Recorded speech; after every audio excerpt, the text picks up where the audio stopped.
Hey guys, it is now time to review Fall Brawl 1995. And this event took place in Asheville, North Carolina at the Civic Center, September 17, 1995, the date. 6,600 people in attendance, which drew a gate of $72,000. This was on pay-per-view.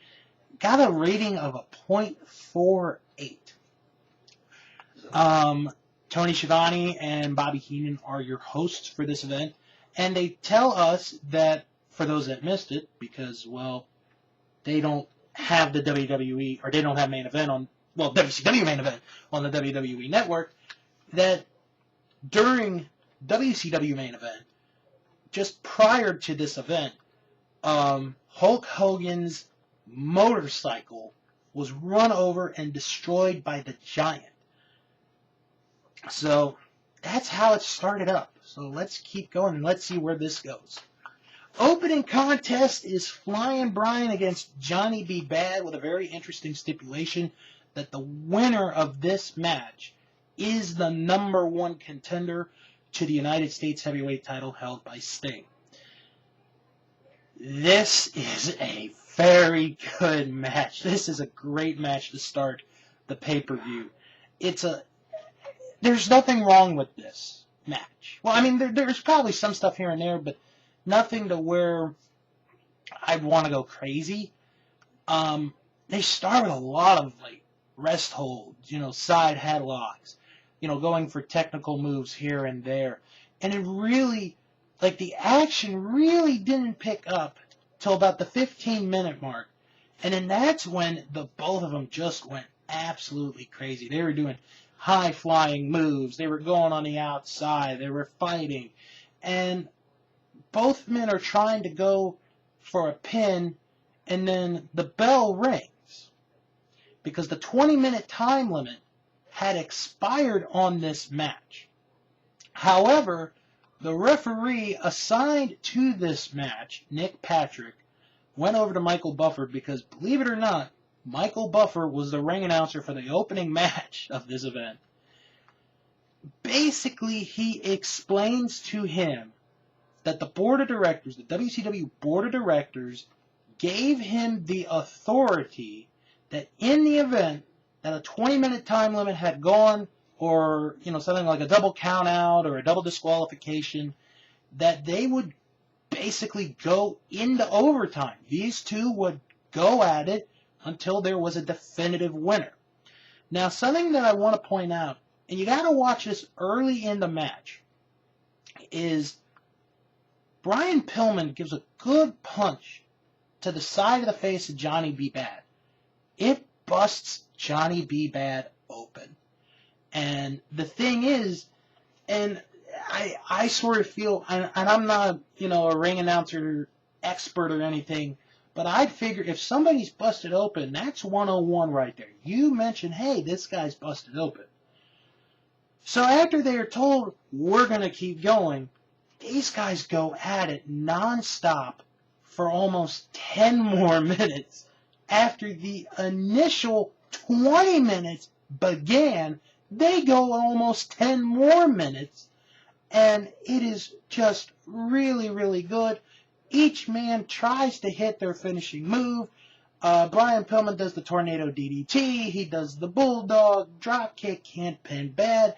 Johnny B. Bad does the flip over the top rope. He does, the Tutti Frutti, which is his left-hand punch. Can't get him. So the end of the match is both men, they're going back and forth to the ropes. They both hit each other because they're both trying to go for a double crossbody, or to go on each for a crossbody block. Both men had the thought at the same time. Both hit, but Bad had just enough energy. Just enough to have his body over on top of Brian Pillman to get the 3 count and the victory in a really good match, a really strong opening match. Probably one of the best matches that both men will ever, or had ever had in their careers. So we go to the back. Mean Gene Okerlund talks to Ric Flair about the match with Arn Anderson tonight. And he says how, they wined and dined together, they cried together, they stood side by side, they fought, they fought the whole world. And then Mean Gene brings up a very good question. And the question was, do you hate this man? To which Ric Flair says, the thing is, I don't hate the man, I love this man. I love the man. It tears my heart. We were like brothers. We both had the same background. Me, Ric Flair, grew up in Minnesota, was adopted, was an only child. Arn, only child, raised in a broken down house. These two were like brothers. And that is such a great promo. Oh my gosh, if you guys get the chance, please find this promo. It is worth the time to listen. One of the best Ric Flair promos you're going to ever hear. And wait till we get to Arn, because Arn is really good too. Next up is the Cobra against Sergeant Craig Pittman. Okay, so Cobra comes out, and this is his theme. I am going to do his theme.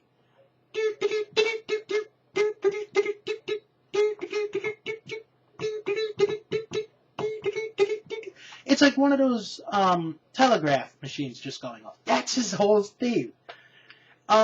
So as he awaits for Pittman to come out, here comes a soldier. Here comes a private from the back. He goes up to Cobra. They start talking. And then here comes Craig Pittman propelling down from the top of the Asheville Civic Center down the ringside. Cobra does not see him. Pittman rolls into the ring. The private leaves, and Pittman starts choking him with his bullet belt. And then this is the entire match right here. Chokes him with the bullet belt. Gets a 2 count. Goes to the outside. Cobra reverses. Sends Pittman into the post. Cobra goes for a move. Pittman moves out of the way. Pittman locks in an arm breaker or arm bar, and the referee calls for the bell. Craig Pittman wins this match. Yep, he wins the match. That's it. That's how he does it. So now we go to a video package of Mr. Wonderful Paul Orndorff. This segment didn't air until this pay-per-view. Paul Orndorff had lost a tough battle to Randy Savage, and Orndorff is starting to throw stuff in his locker room. He's upset, and he's saying, I'm not myself. I'm not what I used to be. I'm now wonderful. And then, as he's unlacing his boots, he gets a knock at the door. And then the acting is superb. And here comes Gary Spivey. And Paul's like, Gary Spivey from the National Psychic Network. And then Spivey talks to him. And I really don't know how to describe this videotape segment, except basically Spivey convinces convinces Orndorff that he is Mr. Wonderful. He is Mr. Wonderful. It's just one of those weird segments that you gotta really see, but give Orndorff credit where credit is due. He really tried his best on that segment. So now we go back to action. The WCW television title is on the line. Diamond Dallas Page against the Renegade. There actually is another focus to this match besides the actual match, and that is the Diamond Doll, Kimberly. And they're really putting attention on her because she's really not amused with what Page is doing and, how he's treating her and how, he does or she doesn't like it. So Heenan and Schiavone mentioned throughout the match that this is the longest match the Renegade has ever been in. And I'm going to tell you the official time of this match. 8 minutes and 7 seconds. let's look back to Great American Bash 95, when he beat Arn Anderson for the TV title, 9 minutes, 7 seconds. Let's go to Bash at the Beach, when he faced Paul Orndorff. Shorter match, 6 minutes, 12 seconds. So this is not his longest match. But anyway, the end of the match, Max Muscle gets taken down by Renegade. Renegade comes off the top rope, knocks him down. Renegade gets back in the ring. Muscle somehow gets back up, catches his foot. Page hits the diamond cutter on Renegade. 1, 2, 3. Page wins and is the new WCW television champion. A little bit towards the end, this was a good match. It was decent. It was a decent match. Then we get this match. I don't know how in the world to describe this. Harlem Heat with Sister Sherry challenging Bunkhouse Buck and Dick Slater for the WCW Tag Team titles, Colonel Parker in their corner. So the story is, Sister Sherry got amnesia at one point, and she fell madly in love with Colonel Parker.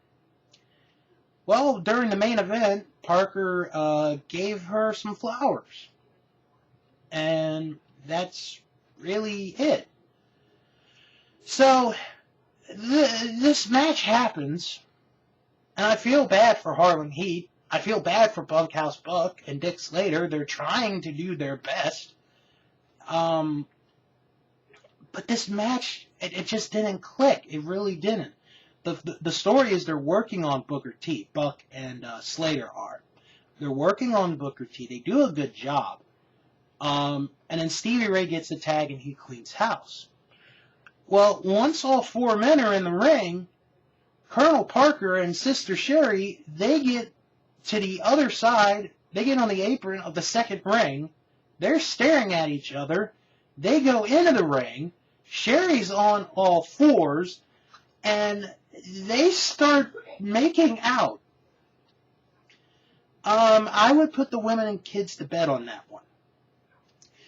So, meanwhile, while that's happening, Booker T is on the outside with Bunkhouse Buck, who's the legal man. Here come the Nasty Boys into the ring, because earlier in the night, on main event, again, which we did not see, they lost to Marcus Bagwell and Scotty Riggs because Dick Slater hit one of the Nasty Boys with his boot. And Tony Schiavone's like, oh, there come the Nasty Boys. So the Nasty Boys come in, they take one of Slater's boots, hit him over the head with a boot, they leave. Stevie Ray gets on top of Slater, 1, 2, 3. Harlem Heat win. They're the new tag team champions. Meanwhile, Sherry and Parker, they're still making out in the second ring. Yeah. And then, post-match, Mean Gene is out there. Bunkhouse Buck cuts a promo, a good promo, and he says to Parker how his distraction cost us the tag team titles. And then after he and Slater leave, Parker says, boy, I'm smitten. I feel like I'm 20 years old. I got a thing for that girl. And that's really it. It's just moving along. Schiavone and Heenan, they talk about Flair and Anderson. So we get to the back. Mean Gene, Hazard, Anderson. They play the video package of this match. Basically, the last couple months what led up. Anderson cuts a promo. One of his best ever. And he says how he loves Ric Flair. And that he's got to do what he's got to do. And you could just feel, just from the promos there, something's going to happen. Something magical is going to happen. And earlier in the show, Bobby Heenan said that he tried to talk to both men. Tried to convince the both of them, do not do this match. This is not necessary. Neither one of them would let Heenan talk to them. So we get the match. At ringside are some of the WCW superstars. Superstars such as Big Bubba Rogers, Colonel Parker. I don't know how in the world he's there after schminning with Sherry. Brian Pillman, the American Males, Alex Wright, Eddie Guerrero. They all came. Ronnie James Dio, Dean Smith, Coach Krzyzewski, the 1985 Villanova men's basketball team. Okay, I'm getting a little bit carried away. But the first group that I mentioned, Parker, Rogers, American Males, Pillman, Wright, Eddie, they're all there. This is hands down the best match of the entire pay-per-view. This may be one of the greatest matches I've ever seen in my life. And I've been a fan for 25 years. And I can honestly say this is the second time I've ever seen this match. The first time I ever saw this match was when I was a kid. I was about 10 years old. I rented the videotape. And, as a 10-year-old, your attention span's not going to be as long as it is when you're an adult. But my God, this match, good God, what a match. I mean, the fans are into this match from beginning to end. The announcers are into this match beginning to end. These two guys stole the show. This was a fantastic match. One of the greatest, like I said, one of the greatest matches I've ever seen in my life. And, they both told a great story. They were doing stuff that you'd never thought you'd see them do. Ric Flair, jumps off the top rope to the outside to hit a double axe handle on Arn Anderson. Who would have thought you'd see Ric Flair jumping to the outside of the ring to hit a move on anybody? Arn Anderson, with that will to win, just will not quit. And this is really, we the wrestling fans, we get on Tony Schiavone a lot for the commentary he's done, saying, oh, this is the greatest night in the history of the business every week on Nitro. This may be the most emotional Schiavone ever gets in commentary. Like, the only other one I was thinking of was SummerSlam 89 in the main event. But this one, I mean, my God, you could just feel it from Schiavone. You could feel it. This match is just great. Flair puts on the figure four. Arn will not quit. And at one point, Arn Anderson, he snaps right back up and he's like, is that the best you got? And, Flair just will not give up. Anderson turns the figure four over. They have to break it. And then we get the end of the match, which really is just fantastic. I loved the ending. So, referee is, talking to Anderson. Brian Pillman jumps the guardrail, gets on the apron. He's telling Flair, get him, go get him, go get him. You got him beat, you got him beat. Flair's not listening. So, Pillman, is trying to get Flair again. He's like, you got him, you got him. And Flair ignores him. So Pillman gives this punch to Flair to the side of his head. And then Flair gets up, and then he punches Pillman, and that knocks Pillman, not off the apron, but down on the apron.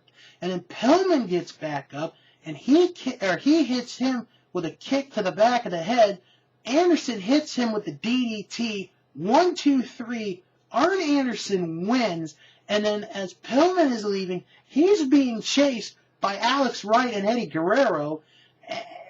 Oh, what an unbelievable match. Unbelievable like I said, this is the third or fourth time I'm saying it, but I really don't care. This was one of the greatest matches ever. It is worth checking out. And then we get our video package for the main event. You know, basically the Dungeon of Doom, and then we get the video package leading into the War Games.